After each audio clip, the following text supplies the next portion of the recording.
अच्छा, अब इसका जरा डिफिकल्ट पोजीशन शुरू हो गया है। यहाँ आपको जरा गौर से सुनना होगा कि इसके असरात क्या होते हैं।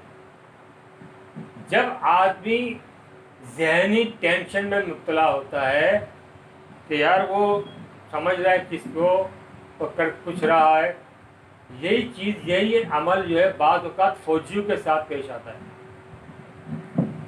बाज़ औक़ात कमांडिंग ऑफिसर के ऊपर ऑर्डर आता है कि जो पब्लिक एहतजाज कर रही है इस पर गोली चलाओ। ऐसा हुआ है कई मौके पर। ये जिया हक के ज़माने में, जिया हक ने तख्ता नहीं उल्टा था, उससे पहले की बात है कि आर्मी को बड़ा सख्त ऑर्डर मिला था कि आपने शूट एट द साइड कहा गया था। तो रेंजेस में तो सख्त तक किया भी था। आर्मी ने इस ऑर्डर को पहुंचाया अपने लोकल कमांडेंट तक, लेकिन लोकल कमांडेंट ने पब्लिक को फायर करने से इनकार कर दिया। उन्होंने कहा पब्लिक पे गोली नहीं चला। हवाई फायर किया उन्होंने, कहना हम आवाम को, अपनी आवाम पे कैसे गोली चला दें। उन्होंने डिसऑबे किया।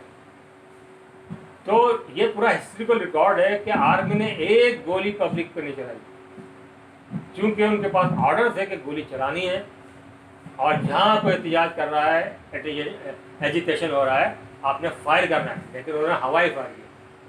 अगर कोई फौजी किसी पर गोली चलाया तो निशाना 90% होता है, 10 या 5% मिस होता है। इसकी तो ट्रेनिंग है।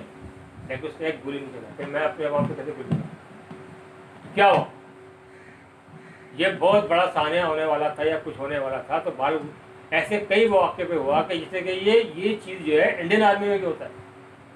कश्मीरियों के ऊपर गोली चलाई जाती है, कभी वो मजबूरन चला देते हैं, लेकिन वो भी जहनी कॉन्फ्लिक्ट का शिकार होते हैं कि ये जो हम कर रहे हैं गलत है। ये इंसान की ज़िंदगी पे बाज़ औक़ात बड़े ही मुज़िर असरात पैदा करता है। बाज़ इंडियन आर्मी के लोगों ने खुदकुशियाँ कर ली। जो हम करते आ रहे हैं, गोली चला रहे हैं आवाम पे, बेशक वो हमारी आवाम नहीं है, ये तो हमारी आवाम थी ना, वो तो उनकी आवाम नहीं थी। उस पर भी उनको एहसास हुआ है। ऐसा नहीं कि वो उनको एहसास नहीं होता कि कर रहे हैं वो। तो होलीगन तो हर जगह होते हैं, बुरे लोग तो हर जगह होते हैं, वहाँ होते हैं। तो उस डिटेल में मैं नहीं जाना चाहता। तो इंसान की फितरत होती है, वो उस फितरत से बाहर नहीं निकल सकता, बच नहीं सकता। उसको ये एहसास तो होता है कि जो मैं समझ रहा हूँ उसके बरखिलाफ मुझे एक्शन करने का कहा जा रहा है, जो कि गलत है। तो क्या होता है, इसके असर ये होते हैं कि उस जहनी उलझन, तनाव, बेचैनी थ्योरेटिकल पोर्शन है और प्रैक्टिकल पोर्शन है। आप प्रैक्टिकली जो कॉग्निटिव जो है अंडरस्टैंडिंग, उसके मुताबिक अगर करते हैं तो वो फिर डिसोनेंस नहीं देता, वो कंकॉर्डिनेंस हो जाता है, क्योंकि वो पॉजिटिव है। जैसा आप सोच रहे हैं ऐसा कर रहे हैं। अगर मैंने आपको कहा है असाइनमेंट बनाना है, आप असाइनमेंट बना रहे हैं, तो ये हो गया कॉग्निटिव कंकॉर्डिनेट, यानी मुआफिक है। लेकिन हम बात कर रहे हैं कि मैंने कहा है आपको असाइनमेंट बनाना है और आप फिर भी नहीं बना रहे। आपने फेल होना गवारा कर लिया, लेकिन मेरी बात नहीं मानी, आप फेल हो गए। तो ये है डिसोनेंस। तो कॉग्निटिव डिसोनेंस। दूसरी है, क्या आप ये जानते हैं कि सिगरेट नोशी मुज़िर सेहत है, पढ़ते भी है, हर डब्बे पे लिखा है सिगरेट को। ये है आपका कॉग्निटिव। लेकिन आप सिगरेट पी रहे हैं, ये आपका डिसोनेंस। आप किसी अकीदे को मानते हैं, आप फर्ज किए कोई कम्युनिस्ट नज़रिए का हामी है, आप उसको मानते हैं, लेकिन आपको अगर कोई तबलीगी जमात वाला वहाँ चला गया और उसको उसने इस्लाम की तबलीग करना शुरू की, तो कभी नहीं मानेगा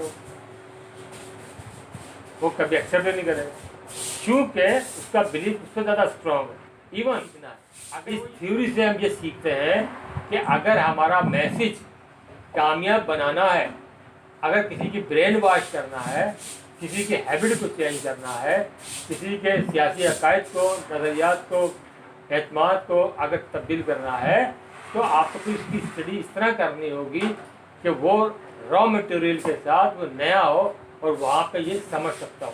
तो इसकी जो इम्प्लीमेंटेशन होती है वो बहुत बड़ी होती है। वो अभी मैं नहीं बताना चाह रहा, मैं सिर्फ यहीं तक रखना चाह रहा हूँ कि cognitive understanding and behaviour, opposite behaviour is dissonance. तो जो माहिर होते हैं इब्लाग के, वो इसका इस्तेमाल करते हैं। कल्चरल वार या सकाफती वार जो चलती है, उसमें एक टेक्निक ये भी इस्तेमाल होती है जहाँ प्रोपेगेंडा होता है, जहाँ साइकोलॉजिकल वार होती है, जहाँ पे नफसियाती जंग जिसको हम कहते हैं होती है, तो ये टेक्निक भी इस्तेमाल करते हैं इब्लाग। लेकिन इसको सही समझा हो, यानी अगर आपको ये बात समझ में आ गई कि अंडरस्टैंडिंग और बिहेवियर अपोजिट है, तो अपोजिट बिहेवियर यानी नेगेटिव बिहेवियर को पॉजिटिव बिहेवियर यानी अंडरस्टैंडिंग के ताबे किस तरह किया जाएगा, तो उसके लिए सोचना होगा। ये बात पॉइंट आउट की है फेस्टिंगर ने अपनी किताब the theory of cognitive dissonance में ये बड़ा तफसील से बयान किया है। और ये किताब मार्केट में तो बहुत मुश्किल से मिलेगी, लेकिन है अवेलेबल कहीं ना कहीं, तो उस पर हम बाद में करेंगे। अब मैं थोड़ा सा जानना चाहूँगा कि सोच और अमल में तजाद का जो नज़रिया है, उर्दू में कहते हैं सोच और अमल में तजाद। इसकी एग्जांपल भी आपको दे दी मैंने, असाइनमेंट बनाने आपकी मिसाल आपको दे दी, सिगरेट नोशी की मिसाल दे दी, अकायद और नज़रियात की मिसाल दी, इसी तरीके से सियासी कारकुनों की मिसाल दी।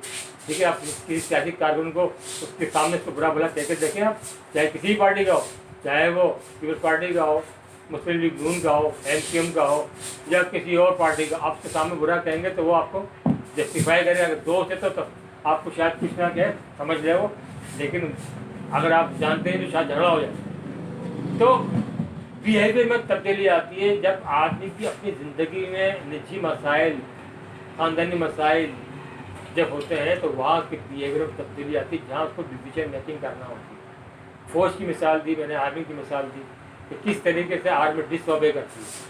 तो आर्मी जाहिर है उस वक्त डिसओबे करती है जब वो समझती है कि ऑर्डर गलत है। ठीक है, हमारी आर्मी ने यही किया कि उसने जो है फौज आवाम से गोली नहीं चलाई कि हम अपने आवाम पे कैसे गोली चला दें। ये एक वाक़या है जो रियल भी है। तो अब आपसे कोई सवाल मैं पूछना चाहता हूँ कि इसमें कोई सवाल पूछना है तो उसको इस पॉइंट को अभी क्लियर कर लें, क्योंकि आगे इसकी जो तफसील है बड़ी जरा थोड़ी सी मुश्किल है, वो मैं भी जिक्र नहीं कर रहा। जी, कोई सवाल कर रहा है, मैं अनम्यूट कर देता हूँ आपको। कोई पूछेगा सवाल? सर, अगर कोई भी अमल है अगर हमें पता है कि वो मतलब ठीक बात है, ठीक है, और अगर हम उस पर अमल सही कर रहे हैं तो वो कॉग्निटिव में आ जाएगा, और अगर हमें पता है कि सही बात है और उसके खिलाफ हम काम करें वो डेसोनेंस हो जाएगा। वो बिल्कुल डेसोनेंस हो जाएगा, बिल्कुल उसको डेसोनेंस कहेंगे। डेसोनेंस का मतलब ही यही है कि अपोजिट। ठीक है ना सर? सही सर, इसकी कोई एग्जांपल आप मीडिया इंडस्ट्री के हवाले से दे सकते हैं कि आजकल के एंकर्स या मीडिया पर्सन्स भी इस नज़रिए पे अमल कर रहे होते हैं किसी मौके पे, या वो इसको यूज़ करते हैं इस आइडियोलॉजी को? ये बिल्कुल एप्लीकेबल होता है।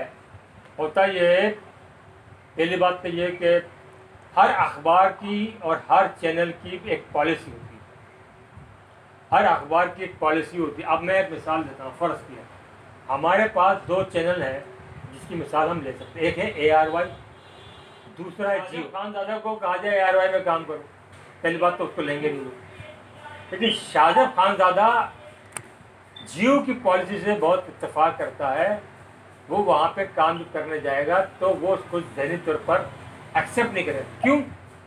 ARY गवर्नमेंट को प्रोजेक्ट करती है, प्रो है उसकी, गवर्नमेंट पॉलिसी को सपोर्ट करती है, और जियो जो है वो इमरान खान के एंटी है और नवाज लीग को थोड़ा सपोर्ट करती है, तो थोड़ा नहीं बहुत करती है।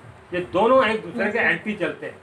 अब अखबार में भी यही होता है कि कोई सहाफ़ी जब किसी अखबार में काम करता है और अखबार की पॉलिसी ये है कि आपने गवर्नमेंट के ख़िलाफ़ लिखना है, आपकी नौकरी लिखते हैं, कुछ अर्से के बाद आपको छोड़ के जाना पड़ता है। तो ऐसे बहुत सारे सहाफ़ी होते हैं, वो वहाँ काम नहीं करते, जो वो समझते हैं कि यहाँ मैं ये काम इसलिए नहीं कर रहा कि अखबार की पॉलिसी मेरे नज़रियात और मेरे ख्याल से मुतसादिम है, तो वो नहीं करते। एंकर पर्सन की जहाँ तक बात है, तो एंकर पर्सन बुनियादी तौर पर प्रोफेशनल होते हैं, इनका अपना कोई नज़रिया नहीं होता।